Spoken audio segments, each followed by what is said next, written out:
নমস্কার, আমি ঋত্বিক মল্লিক, সঙ্গে রাতুল গুহ, ডক্টর পূর্ণেন্দু চ্যাটার্জি, আমরা সবাই বিশেষজ্ঞ কমিটির সদস্য। এবার আমরা কথা বলবো আমার বই প্রথম শ্রেণী এবং দ্বিতীয় শ্রেণী এই সব মিলিয়ে আমার বই এই বইটি নিয়ে মাথায় রাখতে হবে যে এই কথাটা আমরা বারবার বলেছি, আবার বলবো। সেটা হচ্ছে যে আমাদের যে কাজ, বই তৈরির সিলেবাস বা কারিকুলাম যেখান থেকেই শুরু করি না কেন, এই সবটাই দাঁড়িয়ে আছে কিন্তু ন্যাশনাল কারিকুলাম ফ্রেমওয়ার্ক 2005 এবং শিক্ষা অধিকার আইন 2009, এই দুটি নথির ওপর নির্ভর করে। এই দুটি নথিতে বা বলা যায় মূলত এনসিএফে যে সমন্বিত শিক্ষণের কথা আমরা পাচ্ছিলাম, ইন্টিগ্রেটেড লার্নিং, সেই বিষয়টিকে মাথায় রেখে আমার বই এই দুটি ক্লাসের এই বইটির পরিকল্পনা। আমার বই এর মধ্যে রয়েছে প্রথম ভাষা, এর মধ্যে রয়েছে দ্বিতীয় ভাষা, এর মধ্যে রয়েছে গণিত এবং আরও পরিবেশ এবং অন্যান্য আরও কিছু কিছু বিষয়। কিন্তু এই বিষয়গুলো আছে সমন্বিত আকারে।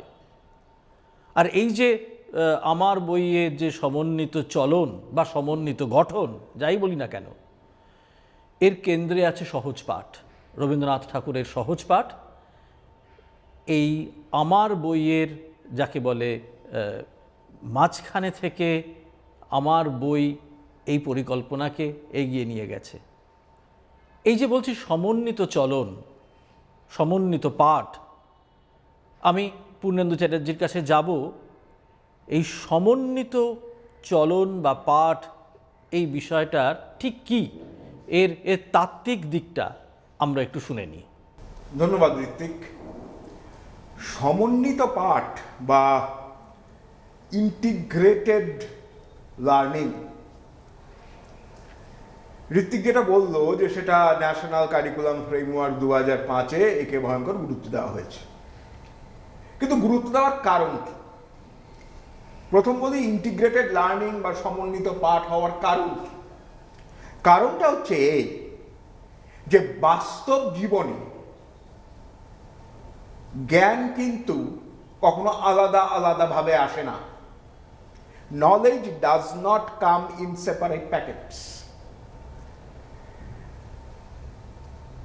নলেজ একটা কোয়ান্টাম, জ্ঞান একটা পুরো একটা ফ্রেমওয়ার্ক, যার মধ্যে ভাষার সাথে গণিত মিশে থাকে, ভাষার সাথে নান্দনিকতা মিশে থাকে, শারীর শিক্ষার সাথে গণিত মিশে থাকে, অঙ্কনের সাথে নান্দনিকতা মিশে থাকে। তো আমরা যখন সমন্বিত বলি, সমন্বিতর আরেকটা ডাইমেনশন কিন্তু জীবন কেন্দ্রিক বা লাইফ সেন্ট্রিক। তাই সমন্বিত পাঠ বা ইন্টিগ্রেটেড লার্নিং করার প্রধান উদ্দেশ্য হচ্ছে যে টেক্সট বইটিকে বা প্রথমে বলি পাঠ্যক্রমটিকে লাইফ সেন্ট্রিক করা, জীবনকে কেন্দ্রে রেখে পাঠ্যক্রমটিকে গড়ে তোলা। ঠিক যেভাবে প্রাক প্রাথমিকে আমরা দেখেছি যে প্রাক প্রাথমিকের পাঠ্যক্রমটা তৈরি হয়েছিল ছাত্রছাত্রীদের লার্নিং প্রিপেয়ার্ডনেসের জন্য, তাদের যেন শিক্ষার আগ্রহ ঘটে তার জন্য, ঠিক ক্লাস 1-2 সেই আগ্রহটাকে এগিয়ে নিয়ে যাচ্ছে এই সমন্বিত পাঠের মধ্য দিয়ে। ন্যাশনাল কারিকুলাম ফ্রেমওয়ার্ক খুব একটা গুরুত্বপূর্ণ কথা বলেছে 2005-এর ন্যাশনাল কারিকুলাম ফ্রেমওয়ার্ক। আর সেই ডকুমেন্টে বলেছে যে সাবজেক্ট বাউন্ডারিগুলো ডিফিউজ করতে হবে, সাবজেক্ট বাউন্ডারিগুলো সফেনিং করতে হবে। অর্থাৎ অঙ্ক ক্লাসে কোনো ভাষা চর্চা হবে না, বা শারীর শিক্ষা ক্লাসে গণিত চর্চা হতে পারবে না, এটা ঠিক পদ্ধতি নয়। তাই আমাদের পাঠ্যক্রমে যখন আমরা সমন্বিত শিক্ষা বা ইন্টিগ্রেটেড লার্নিং এর কথা ভাবলাম, তার কারণই ছিল জীবন কেন্দ্রিক করা প্রথম। দ্বিতীয় হচ্ছে যে যারা পড়ুয়া, মনে রাখতে হবে তাদের কিন্তু 6 বা 7 বছর বয়স, তাদের কাছে তখনও সাবজেক্ট খুব একটা গুরুত্বপূর্ণ হয়ে ওঠে না। তাদের পক্ষে তখনও বাংলার আলাদা বৈশিষ্ট্য বা গণিতের আলাদা বৈশিষ্ট্য, গণিত বিষয়ের চলন আলাদা, বাংলা বিষয়ের চলন আলাদা, এটা তাদের পক্ষে অনুধাবন করা কঠিন। তাই তাদের সামনে এমন এই ক্লাস 1 এবং 2 শিশুদের সামনে এমন একটা বই তুলে ধরা হয়েছে যেটা আসলে কিনা কতগুলো স্কিল বেসড, কতগুলো দক্ষতা নির্ভর। এই দক্ষতাগুলোকে বিভিন্ন সাবজেক্টের মধ্যে এমনভাবে ছড়িয়ে দেওয়া হয়েছে যে সাবজেক্টের বাউন্ডারিগুলো সফট হয়ে গেছে, যে তখন আর কেউ বলতে পারবে না যে এইখান থেকে এত পাতা থেকে এত পাতা হচ্ছে গণিতের পাতা, এখানে আর কোনো কিছু করা যাবে না। সমন্বিত শিক্ষণের এই জায়গাটাতেই প্রয়োজন যে শিশুদের কাছে যে দক্ষতাগুলো তুলে ধরার চেষ্টা করা হয়েছে, যেই দক্ষতাগুলো তাদের পরবর্তী ক্লাসে কাজে লাগবে, যখন তারা সাবজেক্ট নিয়ে ডিল করা শুরু করবে, এই দক্ষতাগুলো তাদের কাজে লাগবে। তাই আগে দক্ষতাগুলো তাদের মধ্যে এনে তারপর আমরা চেষ্টা করেছি, উপরে যখন আমরা ধাপে ধাপে উঠেছি 3, 4, 5, তখন যেটা সাবজেক্টে বিন্যাস করেছি। কিন্তু 1 আর 2 যেহেতু মূলত দক্ষতা ভিত্তিক দুটি বই, তাই দক্ষতা, যেই দক্ষতা আমরা গণিতে ব্যবহার করতে পারি, সেই দক্ষতারই আরেকটি রূপ আমরা হেলথ অ্যান্ড ফিজিক্যাল এডুকেশনে ব্যবহার করতে পারি। ভাষার সাথে নান্দনিকতার সে একই মিল আমরা ঘটাতে পারি। তাই এই জন্যই এটাই ছিল আমাদের ইন্টিগ্রেটেড লার্নিং এর লক্ষ্য। এই যে পুনেন্দুদা যে তাত্ত্বিক পরিসরটি তৈরি করলেন, সমন্বিত পাঠ বা চলন বা এই বিষয়টি নিয়ে, সেটা যখন আমরা নিয়ে এলাম আমার বইতে, তখন সেটা কিভাবে কাজ করবে ক্লাসরুমেই, বা এই বই, এই যে বইয়ের পাতাগুলো, এই পাতাগুলো কেমন করে ব্যবহার হবে? ব্যাপারটা তো এইরকম নয় যে একটা 2 মলাটের মধ্যে কিছু বাংলা, কিছু ইংরেজি, কিছু গণিত, কিছু শারীর শিক্ষা করে আমরা বইটাকে তৈরি করে দিলাম। ব্যাপারটা কিন্তু ওই রকম না, এটা মিশে আছে। কিন্তু মিশে থাকার রসায়নটা কি? আমি রাতুলের কাছে যাব, রাতুল যদি এই রসায়ন বলি বা রহস্যই বলি, সেটা যদি একটু উন্মোচন করো। ঋত্বিককে ধন্যবাদ। আমি প্রথমে আমার প্রিয় টিচারদেরকে অনুরোধ করব, আমাদের যে বইটা, বইয়ের নামের ব্যঞ্জনাটা একটু দেখতে। ক্লাস 1 ও 2 এর আমার বই, এখানে আমার শব্দটা ভারী সুন্দর এবং গুরুত্বপূর্ণ।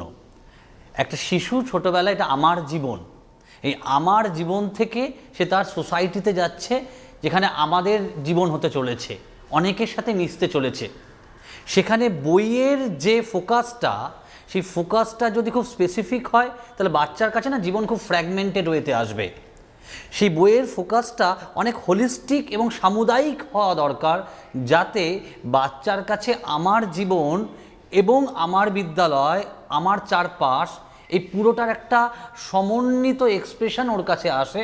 এবং সেই জন্যই আমাদের বইটার নামও আমার বই, কারণ শিশুকে, তাকে এক থেকে এই সমন্বিত জীবনে ব্রিজ করার কাজটা মসৃণভাবে করছে এই আমার বই। আমি একটা কথা, ঋত্বিক, পূর্ণেন্দুদা ওনারা বলছিলেন, খুব ইম্পর্ট্যান্ট একটা কথা, life doesn't come in packets. জীবন কখনো ভেঙে ভেঙে শিশুর কাছে আসে না।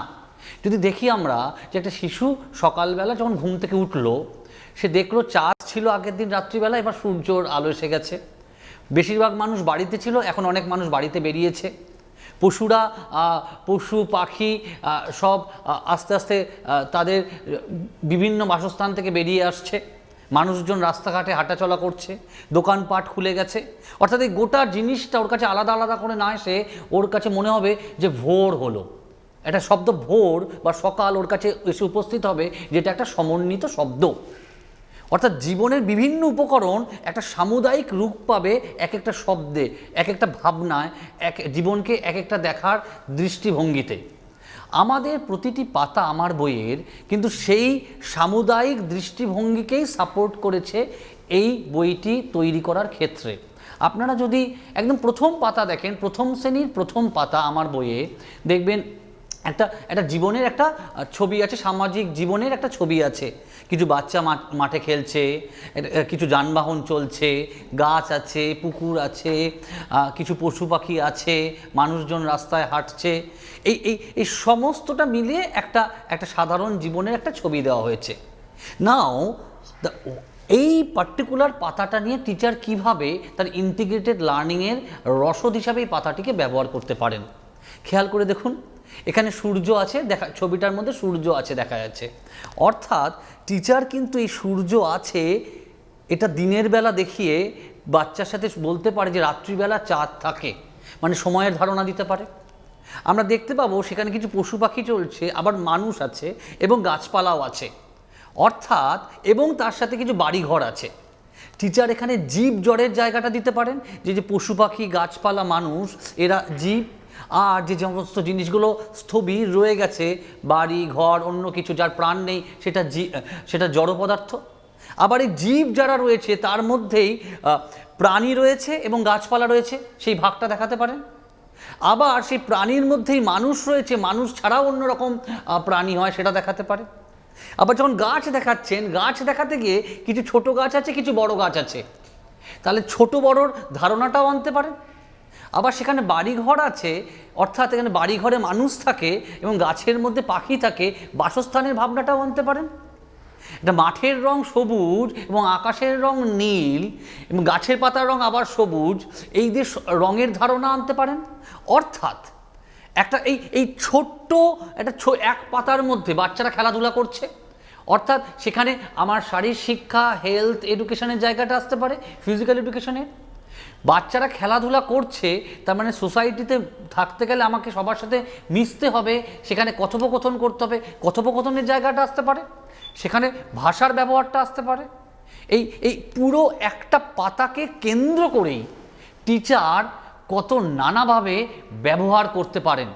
এবং খেয়াল করে দেখবেন এই প্রথম পাতাটার মধ্যে যত উপকরণ লুকিয়ে রয়েছে, এখানে আমার টিচারদের কাছে অনুরোধ যে একটা পাতার মধ্যে কিন্তু সমস্ত উপকরণ, তার সমস্ত ইন্টিগ্রেটেড কম্পোনেন্ট কিন্তু প্রকটভাবে নেই। কিছু আছে প্রকটভাবে, কিছু আছে প্রচ্ছন্নভাবে। যদি আমার সূর্য দেখা যায় তাহলে সূর্যর কথাটা প্রকটভাবে আছে, কিন্তু চাঁদ নেই, সময়ের যে ভাবনাটা বাচ্চাকে বলতে হবে এটা প্রচ্ছন্ন রয়েছে। যে টিচার এখানে এটাই আমি টিচারদের সাথে শেয়ার করতে চাইবো, টিচাররা যেন প্রতিটি পাতাকে একটু নিজের মতো করে অ্যানালিসিস করেন। দেখবেন প্রতিটা পাতায় কয়েকটি থিম খুব প্রকটভাবে ডিরেক্টলি বলা রয়েছে, আর তার পিছনেই লুকিয়ে রয়েছে কয়েকটি থিম প্রচ্ছন্নভাবে, যে প্রচ্ছন্ন ভাবগুলো সেটা বাচ্চার কাছে নিয়ে আসতে হবে এবং শিখন প্রক্রিয়ায় কাজে লাগাতে হবে। এখানেই lies the magic of a teacher. হতে পারে ধরুন এরকম একটা পাতা থাকতে পারে যেখানে বাচ্চাকে ফুল দিয়ে যোগ শেখানো হয়েছে। 5টা ফুল ছিল, 3টে ফুল এলো, কটা ফুল হলো। এইবার টিচার ওখানে 5টা ফুল, 3টে ফুল, 8টা ফুল হলো, এই যোগের ধারণাটা দিলেন। একই সাথে এই যে ফুলের যে বিভিন্ন রং ছিল, রংটা নিয়ে আলোচনা করতে পারে। প্রয়োজনে সেই ফুল নিয়ে যে একটা বাচ্চার সাথে একটা কবিতা, একটা ছড়া বাচ্চাকে দিয়ে বলাতে পারেন, নিজে বাচ্চাকে বলায় সাহায্য করতে পারেন। এবং এই ফুল নিয়ে যদি 4টে কথা মুখে মুখে বাচ্চাকে দিয়ে ইংরেজিতে বলানোর চেষ্টা করতে পারেন, তাহলেও কিন্তু আবার ইংরেজি ভাষার ব্যবহারও হয়ে যায়, সেকেন্ড ল্যাঙ্গুয়েজেরও ব্যবহার হয়। একইভাবে যদি টিচার এই ধরনের ফুল কোন ধরনের প্রাকৃতিক অবস্থায়, কোন ধরনের পরিবেশে ভালো হয় সেই আলোচনাটা একটু ঢোকেন, সেই আলোচনাটায় একটু ঢোকেন, তাহলে টিচার হয়তো সেই একটু প্রাকৃতিক মালভূমি, সমভূমি, পাহাড়, এই জায়গাটা এবং তার বিভিন্ন ভূমিরূপের চারিত্রিক বৈশিষ্ট্যের ছোট্ট ছোঁয়া হয়তো দিয়ে যেতে পারেন, যে কোন ধরনের ফুল কোথায় হয়। আবার একই সাথে দেখুন, সেই ফুলটা হয়তো বললেন যে আগে এরকম ফুলের সাজিতে রাখা হতো, হয়তো বেতের সাজিতে, এখন হয়তো পোর্সেলিনের ভাসে রাখা হচ্ছে। অর্থাৎ কিভাবে সময়ের সাথে সাথে এক একটা জিনিসের ব্যবহার হয়তো খানিকটা চেঞ্জ হচ্ছে। আমরা ব্যবহারিকভাবে আমাদের দৈনন্দিন জীবনযাত্রায় বিজ্ঞানের প্রবেশটা বা আধুনিকতার প্রবেশটা এই সময়ের এই ধারণাটাও হয়তো দিয়ে দিতে পারেন। এই পার্টিকুলার জায়গায় lies the magic of a teacher. আমরা ম্যাজিক সবাই পছন্দ করি, কেন? ছোট বড়, কারণ ম্যাজিকে এমন কিছু ঘটে যেটা আনএক্সপেক্টেড, তাই আমরা সবাই পছন্দ করি। এবং এই ক্লাস 1 আর 2 এর যে আমার বই, তার মধ্যে একটা ম্যাজিক লুকিয়ে রয়েছে। এই ম্যাজিকটা, যে প্রচ্ছন্ন থিমগুলো রয়েছে পাতার মধ্যে, যা যা ডিরেক্টলি দেখা যাচ্ছে না, সেই প্রচ্ছন্ন ভাবমূলকগুলোকেও নিয়ে আসা, বিভিন্ন সাবজেক্টের মাধ্যমে সেই প্রচ্ছন্ন ভাবমূলগুলোকে ব্যবহার করা এবং স্টুডেন্টের সামনে সেই বিষয়টার এইভাবে অবতারণা করা যা স্টুডেন্ট ভাবতেই পারেনি, সেখানেই কিন্তু আমার বই একটা ম্যাজিক ঘটিয়ে দিতে পারে। এবং আমি বিশ্বাস করি আমাদের টিচাররা এই পাতাগুলোকে ব্যবহার করে যে ম্যাজিক ঘটানোর চেষ্টা করবেন, সেখানে কিন্তু বাচ্চার একটা অদ্ভুত রঙিন পার্টিসিপেশনে সাহায্য করবে এই ইন্টিগ্রেটেড লার্নিং। ঋত্বিক, এই এই এই যে ইন্টিগ্রেটেড লার্নিংয়ের কথা আমরা বলছি, এর মধ্যে ধরুন আমি যদি আসি, সেটা হচ্ছে যে ছবি দেখে এই কথাগুলো হচ্ছে, সেটার মাধ্যম কি? সে মাধ্যম কখনো তার নিজের ভাষা, প্রথম ভাষা, এবং কখনো সম্ভব হলে দ্বিতীয় ভাষা। এখন প্রথম ভাষা কি মাতৃভাষা, এই নিয়ে একটা আলোচনা হতে পারে, কিন্তু আমি সেই আলোচনায় ঢুকবো না। আমি শুধু এটুকুই বলবো যে বয়সে ক্লাস 1-এ আমার বই সে পড়তে আসছে, যদি প্রথম ভাষার নিরিখে দেখেন, তাহলে সে কি পারে? সে এই ভাষাটা ব্যবহার করতে পারে, কথা বলতে পারে, এবং কেউ কথা বললে সে সেটা বুঝতে পারে। কিন্তু সে লিখতে পারে কি না, সে পড়তে পারে কি না, এটাই হচ্ছে প্রথম ভাষার চ্যালেঞ্জ। প্রথম ভাষার সুবিধে হলো এই যে ভাষা যেহেতু ইনেট, সেহেতু সে সেটা মাথায় নিয়ে জন্মায় এবং এক্সপোজার তাকে পুষ্ট করে। ফলে সে যখন বাংলা বা যে কোনো প্রথম ভাষা নিয়ে যখন সে কাজ করতে আসছে, তখন সেই ভাষার স্বাভাবিক কিছু দক্ষতা তার মধ্যে থাকে। তাহলে আমার লক্ষ্য হচ্ছে যে এই দক্ষতার মধ্যে আরও দুটো জিনিসকে জুড়ে দেওয়া, একটা তার পড়তে পারার দক্ষতা এবং লিখতে পারার দক্ষতা। বাংলা বা প্রথম ভাষা, আমি বাংলা নিয়ে প্রধানত বলছি, এটাকে যে কোনো প্রথম ভাষাতেই এই বিষয়টা খাটবে। সেটা হচ্ছে যখন আমরা আমার বইয়ে প্রথম ভাষা নিয়ে কাজ করছি, তখন মূলত 3টে স্তরের কথা আমাদের মাথায় রাখতে হবে। একটা হচ্ছে বর্ণ বা ধ্বনি চেনার স্তর। ধ্বনি চিনে গেলে সেগুলিকে ব্যবহার করে শব্দ তৈরি, অর্থাৎ শব্দ তৈরির স্তর, যার সঙ্গে জুড়ে থাকবে অর্থ, এবং তারপর এই শব্দকে নিয়ে তৈরি হবে বাক্য। এই যে 3টে স্তর ভাষার ক্ষেত্রে, এই যে 3টে স্তর, এই 3টে স্তর প্রথম শ্রেণী এবং দ্বিতীয় শ্রেণীতে প্রথম ভাষার ক্ষেত্রে কিভাবে শেখানো হচ্ছে সেটি গুরুত্বপূর্ণ। খুব সংক্ষেপে শুধু আমি এটা একটু ছুঁয়ে যাব, তারপরে আসবো সহজ পাঠের প্রসঙ্গে।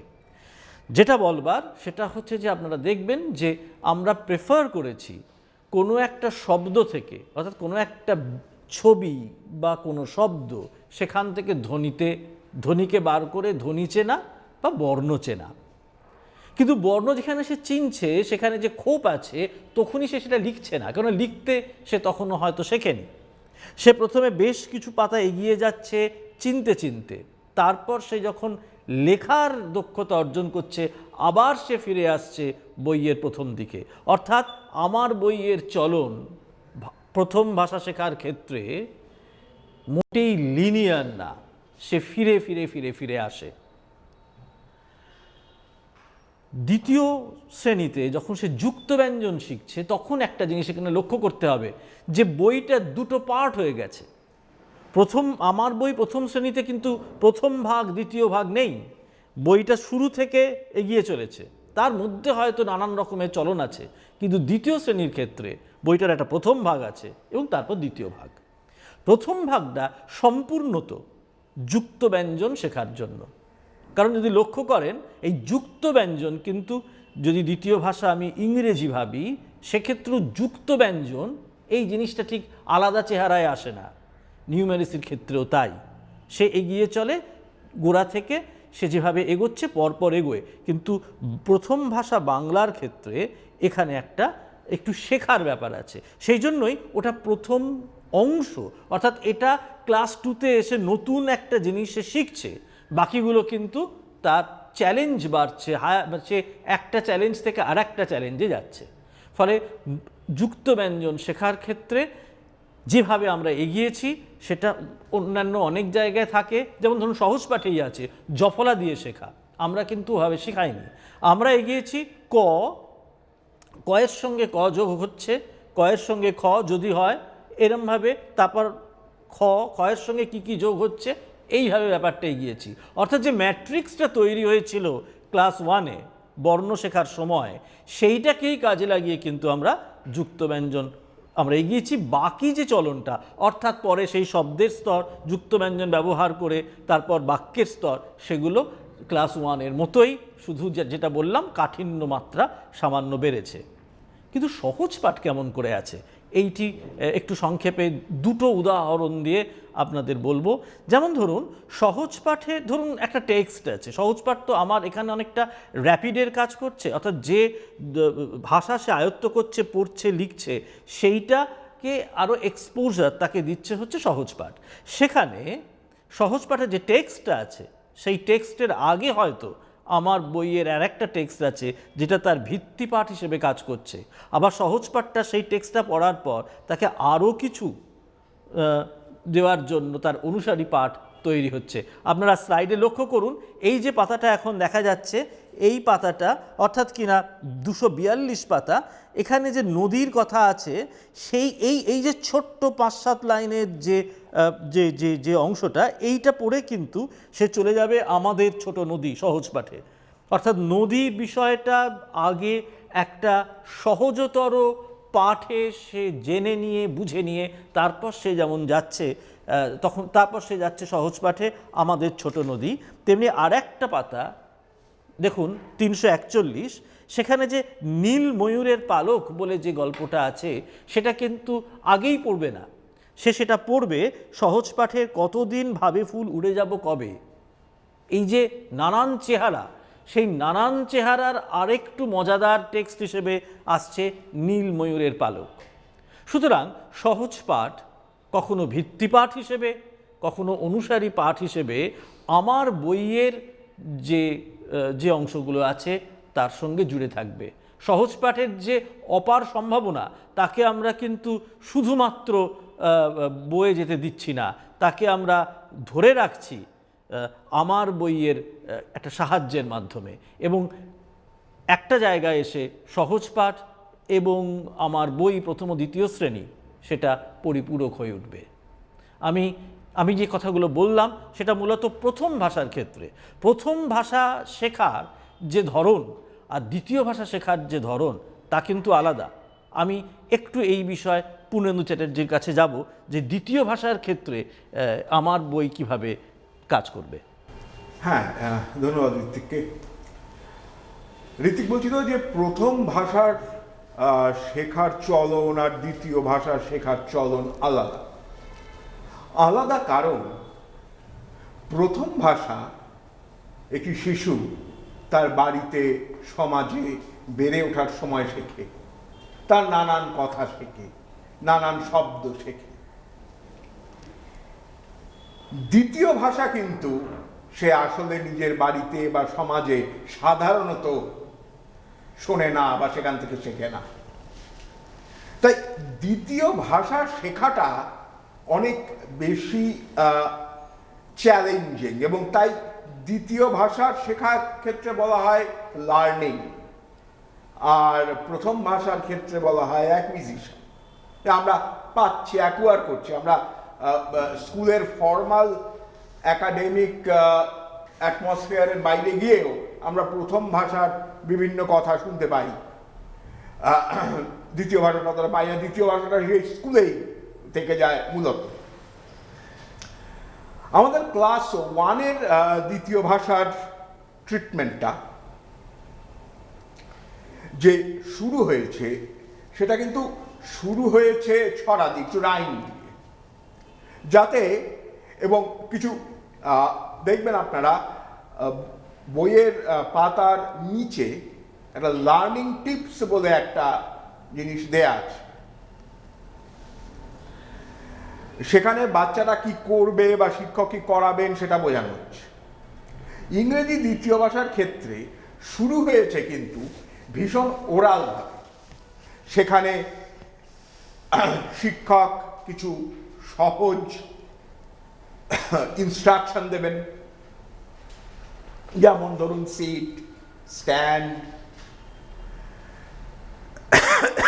বা কিছু ছড়া আছে যেটা শিক্ষক শিক্ষিকা পড়ে শোনাবেন এবং সেটা শুনে শুনে ছাত্রছাত্রীরা বলবে। অ্যালফাবেট এসছে অনেক পরে, লিখিত অ্যালফাবেট এসছে অনেক অনেক পরে, এবং সেই লিখিত অ্যালফাবেটগুলো যখন এসছে, আমরা যখন লিখিত অ্যালফাবেট শেখানোর কথা বলছি, সেটা কিন্তু ভীষণ বৈজ্ঞানিকভাবে এসছে। আপনারা দেখবেন যে অ্যালফাবেটগুলো লেখার জন্য কিছু তীর ব্যবহার করা হয়েছে, অর্থাৎ সেই যে ডট ডট গুলো দেয়া, যেই ডট গুলোকে জয়েন করে একটা অ্যালফাবেট হবে, সেই ডট গুলোকে যেরকম সেরকম করে জয়েন করলে হবে না, তার একটা নির্দিষ্ট ডিরেকশন দেয়া হয়েছে তীর দিয়ে, যে এইভাবে লাইনটা লিখতে হবে। ধরুন এ, ক্যাপিটাল এ, এতে কোত্থেকে ওপরের দাগটা আসবে, এটা কি নিচ থেকে ওপরে যাবে না ওপর থেকে নিচে আসবে, এই ডিরেকশনটা দেওয়া হয়েছে। এবং প্রত্যেকটা অ্যালফাবেটের ক্ষেত্রেই, সেটা আপনার ক্যাপিটাল হোক বা স্মল হ্যান্ডের হোক, অ্যালফাবেটের ক্ষেত্রে এই বৈজ্ঞানিক ভিত্তিটা আমাদের রাখা হয়েছে। তারপর আমরা যেটা এসছি সেটা হচ্ছে ছোট ছোট শব্দ, এবং শুধু ছোট শব্দ শেখানো বা উচ্চারণ শুধু ফোনিক লেভেলে উচ্চারণই নয়, তাদের আস্তে আস্তে ব্যবহারও শেখানো শুরু হয়েছে। যেমন আপনারা যদি ক্লাস 1-এর বইটা দেখেন, একটা দিস দ্যাটের ব্যবহার দেখানো হয়েছে। এই যে দিস দ্যাটের ব্যবহারটা যেখানে দেখানো হয়েছে, সেখানে দেখবেন যে দিস দ্যাটটা ডিস্টেন্স নির্ভর, দূরত্ব নির্ভর, সেটাই বোঝানো হয়েছে। এবং সেখানে কিন্তু এই পরিসর আছে যে এই দিস দ্যাটের ব্যবহার শেখাতে গিয়ে একজন শিক্ষিকা বা শিক্ষক ছাত্রছাত্রীকে গণিতের কোনো ধারণা দিতে পারেন, কোনো অঙ্কনের ধারণা দিতে পারেন, যেটা রাতুলবাবু শুরুর বক্তব্যে বলছিলেন যে এই বইটার মধ্যে কিছু ম্যাজিক লুকিয়ে আছে, যেটা এক্সপ্লয়েট করার জন্য টিচাররা আছে। এইভাবে আমাদের ক্লাস 1-এর বই এগিয়েছে। ক্লাস 2-এর বই আবার, সেখানে কিন্তু ক্লাস 2-এ যখন ছাত্রছাত্রীরা ঢুকছে, যখন তারা প্রবেশ করছে ক্লাস 2 লেভেলে, তখন কিন্তু তাদের জন্য ছোট ছোট অনুচ্ছেদ রাখা হয়েছে, ছোট ছোট প্যারাগ্রাফ রাখা হয়েছে, যেটা ছোট ছোট শব্দ দিয়ে প্যারাগ্রাফ, যেটা প্রথমে আশা করা হচ্ছে শিক্ষকের সাহায্য নিয়ে পড়বে এবং তারপর তারা নিজেরা পড়ে সেই অর্থ অনুধাবন করে কিছুটা লিখতে পারবে। যেমন আমাদের ক্লাস ওয়ানের একেবারে শেষের পাতাটায় যদি আমরা যাই, একদম ক্লাস ওয়ানের আমার বইয়ের শেষের পাতা, লাস্ট, সেখানে একটা রংধনুর ছবি দেয়া আছে, রেইনবোর ছবি, এবং সেখানে 3টে সেন্টেন্স। রংধনুর ছবি আছে, রংধনুর ছবিটা ওখানে যদিও খুব সিম্বলিক, রংধনু যেমন বিভিন্ন রঙের একটা সমন্বয় ঘটায়, আমাদের এই আমার বইও বিভিন্ন দক্ষতার সমন্বয় ঘটিয়েছে, বিভিন্ন বিষয়ের সমন্বয় ঘটিয়েছে, সেটা একটা প্রতীক আছে বটে। কিন্তু সেই শেষের পাতায় ইংরেজির ক্ষেত্রে নিজের ভাষায় ইংরেজিটা লেখার একটা প্রশ্ন তৈরি করা হচ্ছে, যেখানে প্রথম লাইনটায় প্রায় পুরোটাই দেয়া আছে, দ্বিতীয় বাক্যটায় শুধু আই কথাটা দেয়া আছে, আর তৃতীয় বাক্যটা ব্ল্যাঙ্ক। আশা করা হচ্ছে যে ক্লাস ওয়ানের শেষে একজন ছাত্র বা ছাত্রী একটি সম্পূর্ণ সরল বাক্য ইংরেজিতে লিখতে পারবে, এবং তারা যে লিখতে পারবে তাদের এই লার্নিং আউটকামটা যে হবে, এই শিখন সামর্থ্য তারা যে পাবে, এটা কিন্তু সম্পূর্ণ এই টিচারের হাত ধরে পাবে। যখন আমরা ক্লাস 2তে যাচ্ছি, আমরা দেখছি যে আমাদের বইগুলো যেহেতু গ্রেডেড, তাই কাঠিন্য মাত্রাও একটু বেশি, ইংরেজি দ্বিতীয় ভাষার ক্ষেত্রেও তাই। সেই ছোট ছোট প্যারাগ্রাফ, সেখানে হয়তো নিজে থেকে পড়ে একটি সেন্টেন্স লিখতে হচ্ছে, বা দুটি সেন্টেন্স লিখতে হচ্ছে। সেখানে আবার কিছু শব্দ তৈরি আছে, শব্দ তৈরি করার কিছু ভোকাবুলারি এক্সারসাইজ আছে, খুব ইন্টারেস্টিং। যেমন একটা পেনের ছবি দেয়া আছে, একটা যোগ চিহ্ন মাঝখানে, তারপরে পাতায় দেয়া আছে, তারপরে পাশে দেয়া আছে GUIN, একটা শব্দ বানাও, PN আর GUIN বলে একটা শব্দ তৈরি হবে। এরকম কিছু খেলার ছলেও আমরা সেকেন্ড ল্যাঙ্গুয়েজকে ট্রিট করেছি। তবে সব থেকে যেটা গুরুত্বপূর্ণ ইংরেজি দ্বিতীয় ভাষার ক্ষেত্রে যেটা করা হয়েছে ক্লাস 1 এবং ক্লাস 2তেও, সেটা হচ্ছে যে একটা স্পাইরাল মুভমেন্ট আছে। স্পাইরাল মুভমেন্ট আছে বলতে যেটা আমি বোঝাচ্ছি, সেটা হচ্ছে যে যেটা শিখছে একজন বাচ্চা, সেটা কিন্তু আবার কিছু দূর যাওয়ার পরে সেই যেটা সে শিখেছিল সেটায় আবার ফিরে আসা হচ্ছে, সেটার একটা ড্রিলিং হচ্ছে, যাতে তার সেই জ্ঞানটা মজ্জাগত হয় বা অ্যাসিমিলেটেড হয়। তাই মোটামুটি এটাই হচ্ছে আমাদের ক্লাস 1 এবং ক্লাস 2-এ দ্বিতীয় ভাষার চল।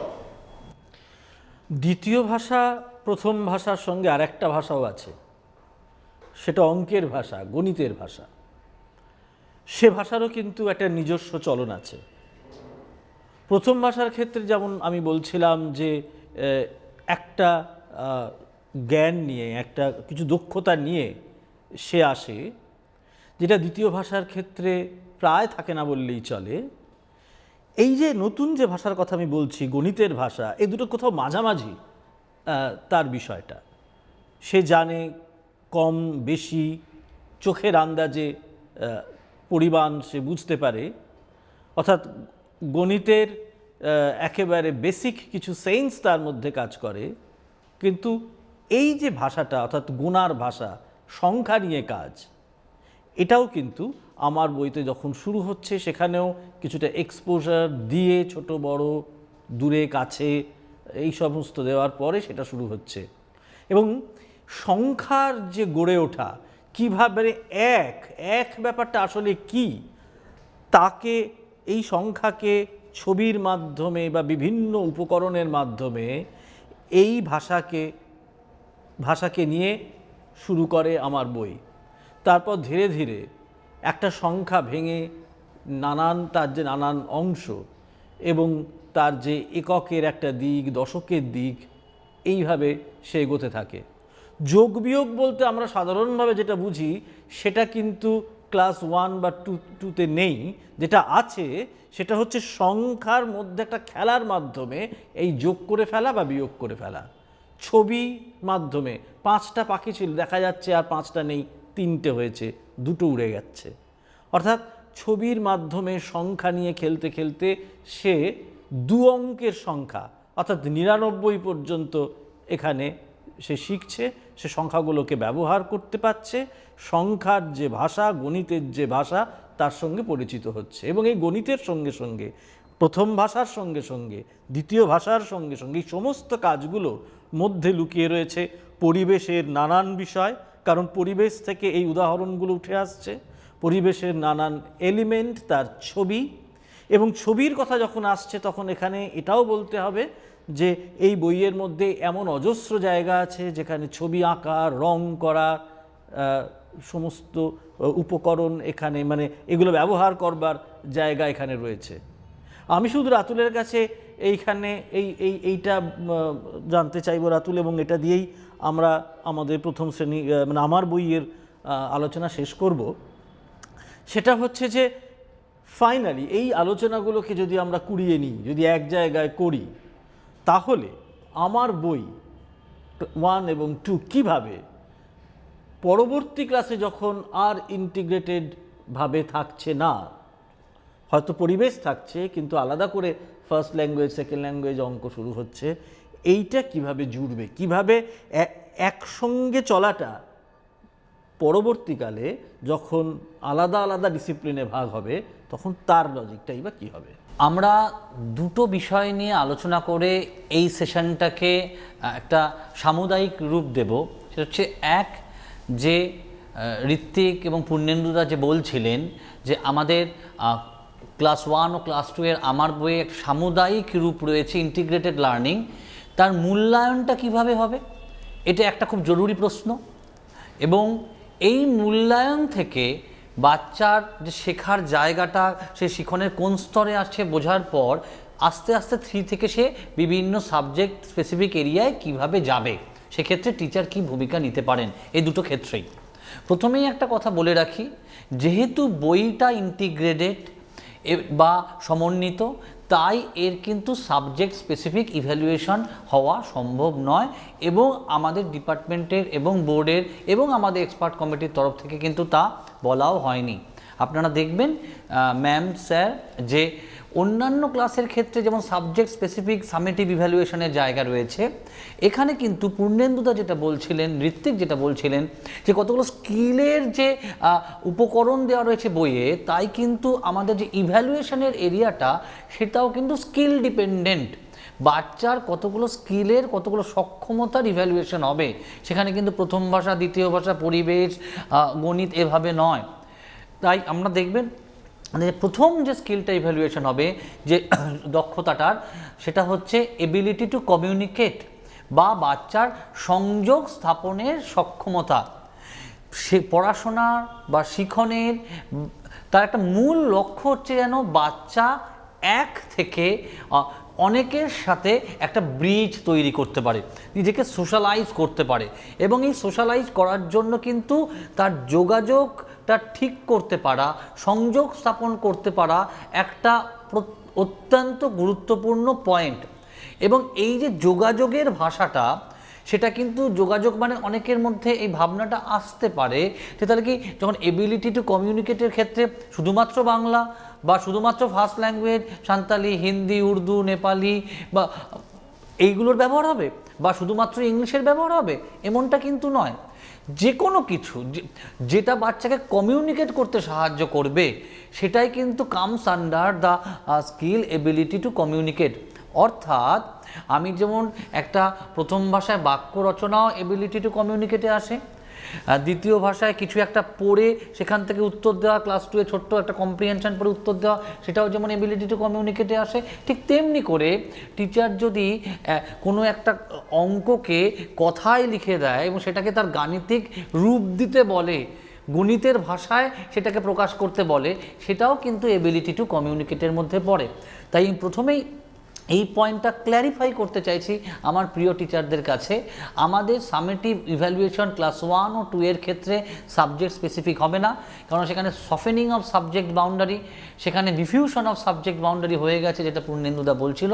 তাই স্কিল স্পেসিফিক হবে এবং প্রত্যেকটা ক্ষেত্রে কিন্তু যে এবিলিটি টু কমিউনিকেট বা সংযোগ স্থাপনের সক্ষমতা, এটা কিন্তু সব ধরনের সাবজেক্টের থেকেই আসতে পারে। প্রথম ভাষা, দ্বিতীয় ভাষা, অঙ্ক, সেখানে পরিবেশের যে পার্টিকুলার কম্পোনেন্টটা আছে সেখান থেকে আসতে পারে। সেম ওয়েতে যে দ্বিতীয় স্কিলটার উপর ইভ্যালুয়েশন হবে এবিলিটি টু কোরিলেট বা সমন্বয় স্থাপন। আমরা এই সমন্বয় স্থাপনটা কেন রাখলাম ম্যাম, কেন রাখলাম স্যার? কারণ পৃথিবীর সাথে নিজেকে সোশ্যালাইজ করতে গেলে সংযোগটা যেমন জরুরি, তাকে নিজের সাথে প্রতি মুহূর্ত সোসাইটির এই গোটা বিশ্বের সাথে নিজেকে সমন্বিত রূপ দিতে পারা, তার সাথে একাত্ম হয়ে যেতে পারা কিন্তু একটা অত্যন্ত গুরুত্বপূর্ণ quality of living the life. জীবনে বাঁচার ক্ষেত্রে এটা অতি গুরুত্বপূর্ণ একটা দরকার। তাই দুটো জিনিসের মধ্যে তুলনার জায়গায় যাওয়া এবং তুলনা থেকে সেখান থেকে মিশ্রণের জায়গায় যাওয়া, একটাকে আরেকটার সাথে অ্যাডপার করতে পারা, এগুলো কিন্তু সমস্তই এবিলিটি টু কোরিলেটের আন্ডারে পড়বে। এবং এক্ষেত্রেও কিন্তু কোনো স্পেসিফিক সাবজেক্ট থেকেই হবে এমনটা নয়। হতেই পারে আমি একটা ফার্স্ট ল্যাঙ্গুয়েজের কোনো ছবি আছে, কতগুলো ছবি আছে, সেটা কোনটা কিসের ছবি সেটা একটা ফার্স্ট ল্যাঙ্গুয়েজ থেকে দিলাম। আবার এমন হতেই পারে যে একইভাবে সেকেন্ড ল্যাঙ্গুয়েজ থেকেও আমি হয়তো একটা টেবিলে ম্যাচ করতে দিলাম, এটাও এবিলিটি টু কোরিলেট হতে পারে। ঠিক তেমনিভাবে যে থার্ড সক্ষমতাটার ইভ্যালুয়েশন হবে এবিলিটি ইন প্রবলেম সলভিং, যে তার সমস্যা সমাধানের সক্ষমতা। এবং এই সমস্যা সমাধানের সক্ষমতার ক্ষেত্রেও কিন্তু বাচ্চা যে শুধুমাত্র প্রথম ভাষা বা দ্বিতীয় ভাষা বা গণিত বা পরিবেশ বা physical education, it's not like that. আপনি যে কোনো ক্ষেত্রেই কারণ বাচ্চাকে কিন্তু প্রবলেম সলভিং জীবনের একটা খুব গুরুত্বপূর্ণ অংশ, যে critical thinking, creative thinking, problem solving, এগুলো জীবনের অত্যন্ত গুরুত্বপূর্ণ প্রয়োজনীয় জিনিস। তাই প্রবলেম সলভিংয়ের যে ছোট্ট ছোট্ট জায়গাগুলো, সেটা প্রথম ভাষার কনটেক্সটে হতে পারে, দ্বিতীয় ভাষার কনটেক্সটে হতে পারে, পরিবেশের কনটেক্সটে হতে পারে, গণিতের কনটেক্সটে হতে পারে, হেলথ অ্যান্ড ফিজিক্যাল এডুকেশনের কনটেক্সটে হতে পারে। কিন্তু আমার লক্ষ্য হচ্ছে ওই সাবজেক্টগুলোর উপলক্ষে বাচ্চার কোনো প্রবলেমকে সলভ করার জায়গায় নিজেকে এম্পাওয়ার করতে পেরেছে কি না, বা আমার বই বাচ্চাকে সেই প্রবলেম সলভিংয়ের এম্পাওয়ারমেন্টে পৌঁছাতে পেরেছে কি না, এইটা চেক করে নেওয়া। এবং চতুর্থত physical and mental coordination, ability in physical and mental coordination, শারীরিক ও মানসিক সমন্বয়ের সক্ষমতা। অর্থাৎ বাচ্চা যেটা মানসিকভাবে ভাবছে, তার থট প্রসেসে আছে, সেটাকে সে এক্সপ্রেশনে আনতে পারছে কি না, যা ভাবছে সেটাই করে দেখাতে পারছে কি না। আমি একটা ছোট্ট গল্প পড়ার পর আমার মনে সেই গল্পটা পড়ার পর যে ছবিটা আসছে, একটা গ্রামকে নিয়ে একটা 10 লাইনের গল্প আছে। সেই গল্পটা পড়ার পর আমার মনে যে ছবিটা এসছে, সেই ছবিটা আমি হয়তো এঁকে দেখালাম, সেটা কিন্তু আমি মনে যা ভাবলাম ফিজিক্যালি সেটা কিন্তু তার এক্সপ্রেশন দিতে পারলাম। আবার টিচার হয়তো যে অঙ্কর একটা ভাষায় একটা কথা বলেছেন, সেটা গাণিতিক রূপ দিয়ে সেই অঙ্কটা করে দেখানো, সেটাও কিন্তু মেন্টালের সাথে ফিজিক্যাল কোঅর্ডিনেশনে গেল। আবার যখন ইংলিশের দ্বিতীয় ভাষার ক্ষেত্রে ছোট ছোট কিছু স্পিকিং লিসনিং বক্স আছে আমার বইয়ের বিভিন্ন পাতায়, সেখানে টিচার বাচ্চাকে যে ধরনের সাজেস্ট করছে সেই কাজগুলো করে দেখাতে পারছে কিনা বাচ্চা সেকেন্ড ল্যাঙ্গুয়েজে সেই সাজেশন বা ইনস্ট্রাকশন শুনে, এটাও কিন্তু ফিজিক্যাল অ্যান্ড মেন্টাল কোঅর্ডিনেশনের মধ্যে পড়ে। এবার সেটাকেই আবার সামেটিভের আকারে রূপ দিতে হবে কোনো কাজের মাধ্যমে, যেখানে বাচ্চা সেটা লিখে দেখাতে পারবে। So my specific point is that আমরা যখন প্রথম শ্রেণীর দ্বিতীয় শ্রেণীর ইভ্যালুয়েশন করব, সেক্ষেত্রে কখনোই কিন্তু সাবজেক্ট স্পেসিফিক ইভ্যালুয়েশন হবে না, স্কিল স্পেসিফিক হবে। এবং একটা স্কিল থেকে বিভিন্ন জায়গায় যাওয়ার যেন জায়গা থাকে, সেইভাবেই হবে। এটা আমার প্রথম কথা। এবং আমি শেষ করব ঋত্বিক যে প্রশ্নটা করেছিল, যে কথাটা বলেছিল, সেই কথাটা দিয়ে, যে আমরা প্রথম শ্রেণী দ্বিতীয় শ্রেণীতে তো পড়ছি আমার বই, যেটা সমন্বিত বই, সেখান থেকে আমি যখন 3-4-এ যাচ্ছি কীভাবে সাবজেক্ট স্পেসিফিক ডোমেইনে যাওয়ার জায়গাটা তৈরি হবে।